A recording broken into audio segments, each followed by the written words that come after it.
Hello. हम पढ़ रहे हैं पार्टनरशिप अकाउंट्स और अब तक हम कर चुके हैं पार्टनरशिप के basics, PNL appropriation account, partners capital account, interest on capital, interest on drawings. अब हमें करना है टॉपिक नंबर 12 जिसमें हम समझेंगे पार्टनर सैलरी और कमीशन। तो मेरे साथ साथ लिखिएगा टॉपिक 12, पार्टनर्स सैलरी और कमीशन। ना ये भी आपको, जैसे हम लास्ट फ्यू टॉपिक्स हम लोग कर रहे हैं, तो वो चीज़ें हम जो कर रहे हैं ये चीज़ आपको ऑलरेडी आती हैं क्योंकि हमें थोड़ा बहुत ऑलरेडी कवर कर चुके थे पहले। तो सेम ही चीज़ सैलरी और कमीशन वाले टॉपिक के साथ भी है। आपको ये चीज़ काफ़ी हद तक ऑलरेडी आती है। तो मैं चीज़ें लिखूंगा, मैं ब्लैंक्स रखूंगा, जो मैं सेंटेंस लिखूंगा आप उन ब्लैंक्स को फिल कीजिएगा। सो पार्टनर सैलरी और कमीशन, देखिएगा इस सैलरी और कमीशन ना दोनों बहुत सिमिलर होते हैं। यूजुअली दोनों में डिफरेंस ये होता है कि सैलरी जो होती है वो पर महीने की तरफ से फिक्स होती है और कमीशन किसी चीज का एज अ परसेंटेज निकलता है। ऐसा जरूरी नहीं है बट यूजुअली ये डिफरेंस होता है। जैसे अगर मैं कहता हूँ सैलरी मिल रही है किसी को तो वो 10,000 रुपीज पर मंथ है, तो वो फिक्स्ड अमाउंट है। कमीशन मिलता है सेल्स का 2%, सेल्स का 1% या कुछ इस तरीके से, या प्रॉफिट का 2%, प्रॉफिट का 1%, प्रॉफिट का 10%, कुछ इस तरीके से। So partner salary or commission is paid by dash to dash.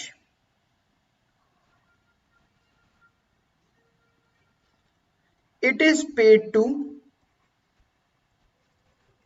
working partners. ये वर्किंग पार्टनर्स को दिया जाता है, जो लोग काम कर रहे होते हैं ना बिजनेस में, उनको हम लोग सैलरी या कमीशन देते हैं। पार्टनर सैलरी और commission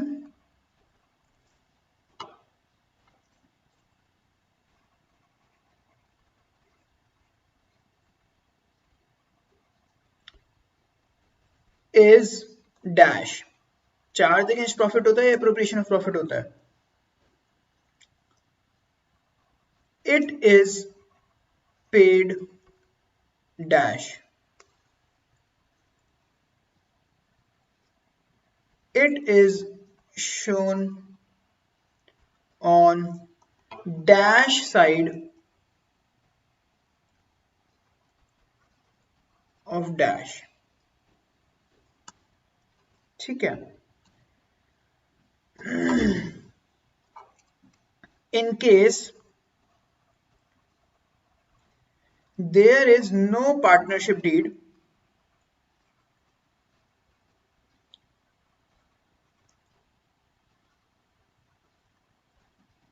partner's salary or commission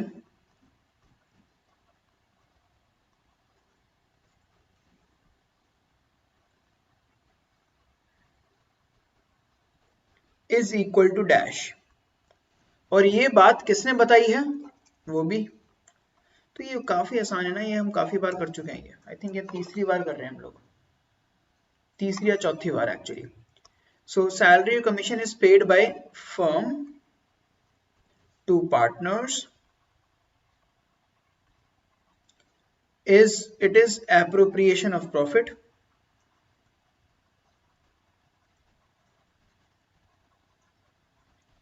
it is paid only when business earns profit,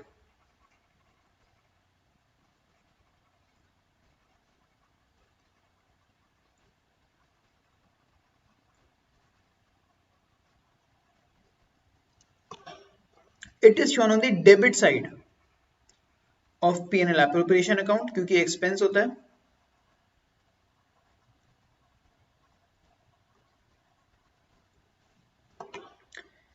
अगर पार्टनरशिप डीड नहीं है, इंटरेस्ट, जैसे इंटरेस्ट ऑन कैपिटल और इंटरेस्ट ऑन ड्राइंग जीरो होता था, वैसे ही पार्टनर सैलरी भी जीरो होगा। इंडियन पार्टनरशिप एक्ट 1932 ने ऐसा बोला है।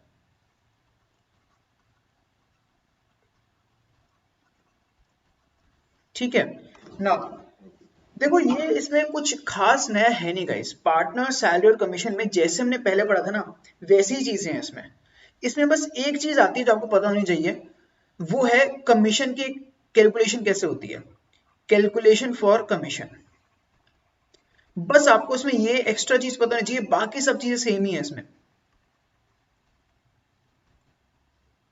तो जो भी कमीशन होता है पार्टनर का, उसको कैलकुलेट कैसे करते हैं, तो उसके दो चीजें हैं इसमें। एक होता है कमीशन, क्वेश्चन कुछ इस तरह से आता है, कमीशन इज कुछ भी परसेंट होगा, लेट से 10% है, 5%, कुछ भी हो सकता है, 10% of net profit before charging such commission.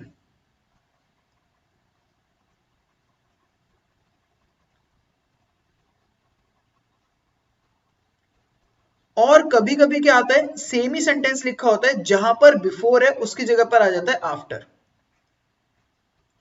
Commission is 10%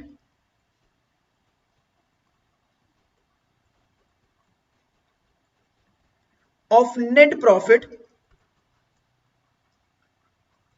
after charging such commission. तो बिफोर की जगह पर क्या आ गया, आफ्टर, बाकी सब चीजें सेम है, आफ्टर चार्जिंग सच commission.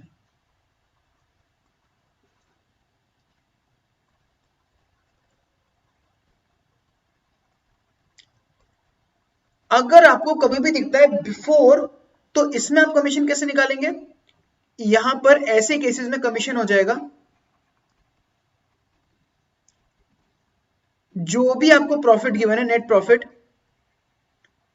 Into rate upon 100। Normal जो होता है, बिफोर में नॉर्मल होता है, जैसे प्रॉफिट मान लेते हैं 1 लाख है, तो यहां पर कितना हो जाएगा, 1 लाख का 10% 10,000।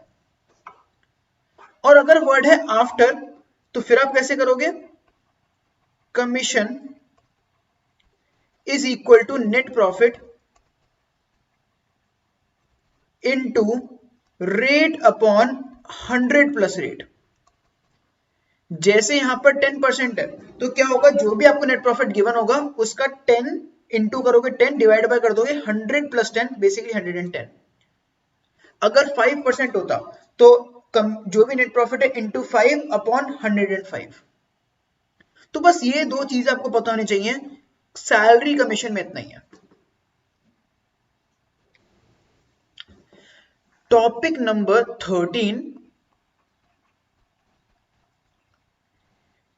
when appropriations are more than profits। ये एक बहुत ही छोटा सा टॉपिक है, एक सिंपल सी बात मुझे आपको समझानी है, और फिर ये हमारा पार्ट कंप्लीट हो जाता है, ये वाला टॉपिक। इसमें कुछ ज्यादा लेंथी चीज नहीं है। तो कभी भी अगर एप्रोप्रिएशन ज्यादा है प्रॉफिट से, तो क्या करना होता है, तो इसके लिए आप एक सेंटेंस याद रखिएगा, if appropriations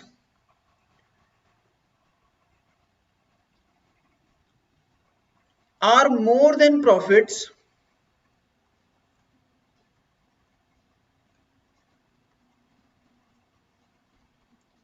then profits are distributed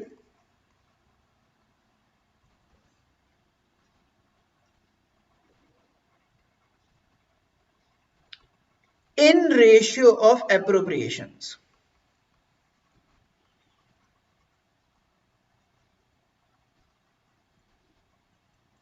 मैं आपको ये एग्जांपल समझाता हूं।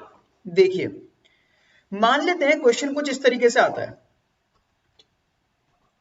इसमें छोटे क्वेश्चन बनता है, 2 नंबर का क्वेश्चन बनता है इसमें, या फिर एक एमसीक्यू टाइप का क्वेश्चन कुछ आ सकता है। मान लेते हैं क्वेश्चन ये कहता है ए और बी पार्टनर्स हैं जिनका रेशियो है 2:1, जिनका रेशियो है 2:1, मतलब ए का रेशियो ज्यादा है एज कंपेयर टू बी। ठीक है, और होता क्या है, एक साल में इनको नेट प्रॉफिट हुआ है, एक साल में इनको नेट प्रॉफिट हुआ है कितने का, 50,000 का। और इंटरेस्ट ऑन कैपिटल निकाला हमने, तो इंटरेस्ट ऑन कैपिटल आ रहा है, ए का आ रहा है इंटरेस्ट ऑन कैपिटल, बी का आ रहा है इंटरेस्ट ऑन कैपिटल, ए का आ रहा है 40,000 और बी का भी इंटरेस्ट ऑन कैपिटल कितना आ रहा है, 40,000। तो वो कहेगा नेट प्रॉफिट को कैसे बांटोगे, prepare P and L appropriation account. तो इस केस में आप P&L एप्रोप्रिएशन अकाउंट कैसे बनाओगे? आपको ये समझना है कि नेट प्रॉफिट कितना है 50,000, आपके एप्रोप्रिएशंस कितने हैं 80,000। तो यहां पर आपके प्रॉफिट्स कम है एप्रोप्रिएशन से, तो ये वाला टॉपिक आ जाएगा, एप्रोप्रिएशन ज्यादा है आपके प्रॉफिट से। तो आप क्या करोगे, आप P&L एप्रोप्रिएशन अकाउंट बनाओगे, आप यहां पर लिखोगे बाय नेट प्रॉफिट। अब सवाल ये उठता है जो नेट प्रॉफिट है आपका, जो P&L अकाउंट है, यहाँ पे लिखोगे आप नेट प्रॉफिट का या P&L अकाउंट का एक ही बात है। तो जो आप यहाँ पे लिखोगे बाय P&L अकाउंट 50,000, उसको कौन से रेशियो में बांटोगे? यहां पर आएगा डिविजिबल प्रॉफिट, या फिर आप सीधे लिख दोगे टू आईओसी, प्रॉफिट तो बचेगा ना, आईओसी देंगे। तो टू आईओसी कौन से रेशियो में आईओसी बांटोगे? अब देखो 50,000 का प्रॉफिट है, तो इस प्रॉफिट को ना क्या करो, आईओसी के रेशियो में बांट दो। जो भी एप्रोप्रिएशंस का रेशियो वो कितना आ रहा है 1:1, तो 1:1 में बांट दो। इसमें गलती क्या हो जाती है, गलती ये हो जाती है कि आप प्रॉफिट शेयरिंग रेशियो में बांट देते हो। तो कई स्टूडेंट्स को याद नहीं रहता है कि एप्रोप्रिएशंस के रेशियो में बांटना है, तो वो इस 50,000 को प्रॉफिट शेयरिंग रेशियो में बांट देते हैं, जो कि गलत है। आप प्रॉफिट शेयरिंग रेशियो में नहीं बांटोगे, आप एप्रोप्रिएशंस के रेशियो में बांटोगे। तो यहाँ पर कितना मिलेगा, ए को मिलेगा 25,000, बी को मिलेगा 25,000, टोटल वही हो गया 50,000, और आपका काम हो जाएगा पूरा खत्म। बस ये टाइप का क्वेश्चन आता है इसमें। तो आपको याद रखना है, profits are distributed in ratio of appropriations. Profit को बांटोगे एप्रोप्रिएशन के रेशियो में, ना कि प्रॉफिट शेयरिंग रेशियो में। आप ऐसा भी नहीं करोगे कि पूरा का पूरा इंटरेस्ट ऑन कैपिटल दे दो, फिर जो आएगा उसे डिविजिबल लॉस दिखाओ, वो भी गलत होगा। डिविजिबल लॉस भी नहीं दिखाना है, आपको प्रॉफिट को बांट देना है एप्रोप्रिएशंस के रेशियो में। Then coming to our next topic, topic 14। ये भी एक छोटा सा टॉपिक है, guarantee of profit to a partner.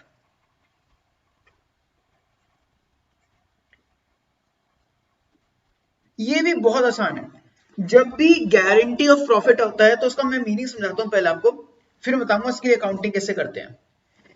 Guarantee of profit to a partner का मतलब होता है किसी एक पार्टनर को गारंटी दे देना कि तुम्हें इतना प्रॉफिट मिलेगा ही मिलेगा। एक पार्टनर को गारंटी दे देना तुम्हें इतना प्रॉफिट मिलेगा ही मिलेगा। जैसे हम जब स्टार्ट कर रहे थे चैप्टर को, तो हमने समझा था कि हम ऐसा कर सकते हैं कि एक पार्टनर को गारंटी दे सकते हैं कि तुम्हें लॉस नहीं मिलेगा, प्रॉफिट हुआ तो मिलेगा। सो एक पार्टनर को एग्जेम्प्ट करा जा सकता है फ्रॉम लॉसेस। उसी तरीके से ही एक पार्टनर को हम कुछ गारंटी दे सकते हैं कि तुम्हें मिनिमम इतना प्रॉफिट तो मिलेगा ही मिलेगा। तो गारंटी ना तीन तरीके से दी जा सकती है। या तो गारंटी देता है कोई एक पार्टनर, सो या तो guarantee can be given by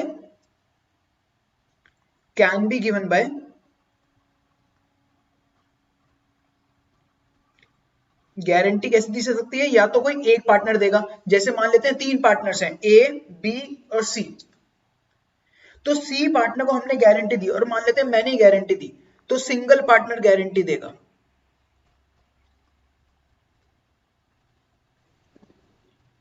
तो इसमें क्या होगा, अगर सी को प्रॉफिट कम पड़ा तो जो भी डेफिशिएंसी आएगी, जो भी कमी आएगी, वो मैं दूंगा। या तो गारंटी दी जा सकती है by both the partners in some ratio, by more than one partners, जितने भी पार्टनर्स हैं, मतलब दो पार्टनर भी दे सकते हैं guarantee, more than one partners in some ratio.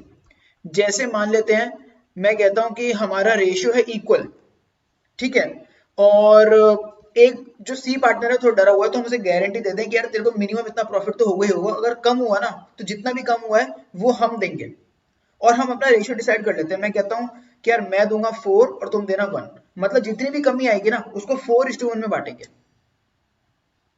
सो हम लोग उसको सैक्रिफाइस करेंगे 4:1 में, इस तरीके से। या फिर तीसरा तरीका है बाय फर्म, फर्म गारंटी दे सकती है। फर्म गारंटी देने का मतलब होता है रिमेनिंग पार्टनर्स गारंटी दे रहे हैं, जब भी आएगा ना फर्म ने गारंटी दी है, इसका मतलब है रिमेनिंग पार्टनर्स ने गारंटी दी है इन देयर पीएसआर। मतलब अगर क्वेश्चन ये कहता है कि फर्म ने गारंटी दी है, तो मतलब सी को बचे हुए दो पार्टनर्स ने गारंटी दी है जो उनका प्रॉफिट शेयरिंग रेशियो है उसमें। मतलब अगर हमारा रेशियो इक्वल है तो हमने जो गारंटी दी है सी को वो इक्वली दी है। तो ये आपको समझ आना चाहिए कि गारंटी कौन दे सकता है। या तो गारंटी इकलौता पार्टनर दे सकता है, उसमें सारी डेफिशिएंसी वो अकेला पार्टनर बियर करेगा, या तो गारंटी बचे हुए पार्टनर दे सकते हैं किसी एक डिफरेंट रेशियो में जो उनका पीएसआर ना हो, या फिर वो अपने पीएसआर में रेशियो में गारंटी दे सकते हैं जिसको हम कहते हैं गारंटी दी है फर्म ने। अगली चीज ये है कि इस क्वेश्चन को सॉल्व कैसे करते हैं, हाउ टू सॉल्व दिस।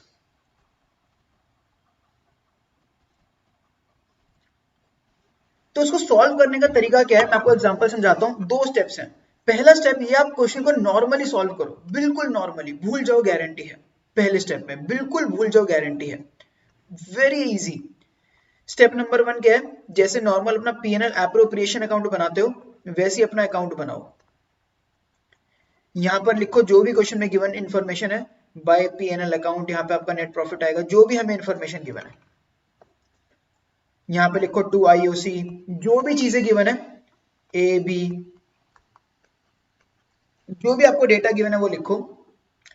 फिर यहाँ पे लिखो टू डिविजिबल प्रॉफिट, अगर सैलरी वैलरी वो है तो वो भी लिखो।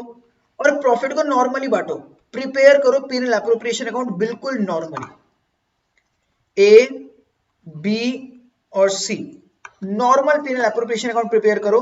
बट ए बी सी के नीचे ना जब डिविजिबल प्रॉफिट निकालोगे थोड़ा स्पेस छोड़ दो और नॉर्मली इनको प्रॉफिट बांट दो। मान लेते हैं डिविजिबल प्रॉफिट आ रहा है आपका, सिंप्लिसिटी के लिए मैं एक अमाउंट अज्यूम कर रहा हूं, डिविजिबल प्रॉफिट आ रहा है, मान लेते हैं 90,000। तो तीनों में रेशियो है इक्वल, 30,000 30,000 30,000। बट ए और बी ने सी को गारंटी दी है कि भाई तुम्हें इतना मिलेगा ही मिलेगा, कितना 50,000। तो सी में क्या करो, प्लस कर दो 20,000। पूरा क्वेश्चन होने के बाद गारंटी आती है, पूरा क्वेश्चन हो चुका है ऑलमोस्ट, लास्ट में हम क्या करेंगे, सी में प्लस कर देंगे 20,000 और उन बंदों से ले लेंगे जिन बंदों ने गारंटी दी है। अगर गारंटी ए ने दी है तो ए से ले लो 20,000 माइनस कर दो। अगर मान लेते हैं ए और बी ने गारंटी दी है इक्वली, तो 10,000 दोनों से ले लो। या फिर तीसरे केस में क्या होगा, ए और बी ने गारंटी दी है किसी और रेशियो में, तो ए और बी ने गारंटी दी है लेटर से 3:1 में, तो ए से ले लो 15,000 और बी से ले लो 5,000। वो क्वेश्चन आपको बताएगा। तो गारंटी के क्वेश्चन करने कैसे होते हैं, गारंटी के क्वेश्चन आपको कुछ इस तरीके से करने होते हैं कि आप बहुत नॉर्मल तरीके से पूरा क्वेश्चन सॉल्व करो। स्टेप नंबर 1 ये है। फिर डिविजिबल प्रॉफिट में थोड़ा सा स्पेस छोड़ दो और वहां पे एडजस्टमेंट कर दो, जिस पार्टनर को कमी पड़ रही है उसको दे दो, बाकी पार्टनर से ले लो, कौन से रेशियो में लेना वो क्वेश्चन हमेशा बताता है। तो ये है गारंटी ऑफ प्रॉफिट। आप इसके जब क्वेश्चंस प्रैक्टिस करेंगे आपको बहुत बढ़िया तरीके से क्लियर हो जाएगा। जो आज की लेक्चर में हमने जो 3 टॉपिक्स करें ये बहुत ही इजी टॉपिक्स हैं, हमने इनको फटाफट से कवर कर लिया है। सैलरी और कमीशन में इंपॉर्टेंट पार्ट क्या था, कमीशन कैसे निकलता है, बिफोर होगा तो नॉर्मल होगा, आफ्टर होगा तो 100 प्लस रेट होगा डिनोमिनेटर में, रेट अपॉन 100 प्लस रेट। फिर अगर एप्रोप्रिएशन ज्यादा है प्रॉफिट से तो आप प्रॉफिट्स को बांटोगे इन रेशियो ऑफ एप्रोप्रिएशंस। और तीसरा है गारंटी। नॉर्मल क्वेश्चन करो और बाद में गारंटी की एडजस्टमेंट कर दो, डिविजिबल प्रॉफिट में होती है एडजस्टमेंट। तो इस लेक्चर के लिए इतना ही, फिर मैं आपसे मिलता हूं अगले लेक्चर में, तब तक के लिए अलविदा, बाय बाय।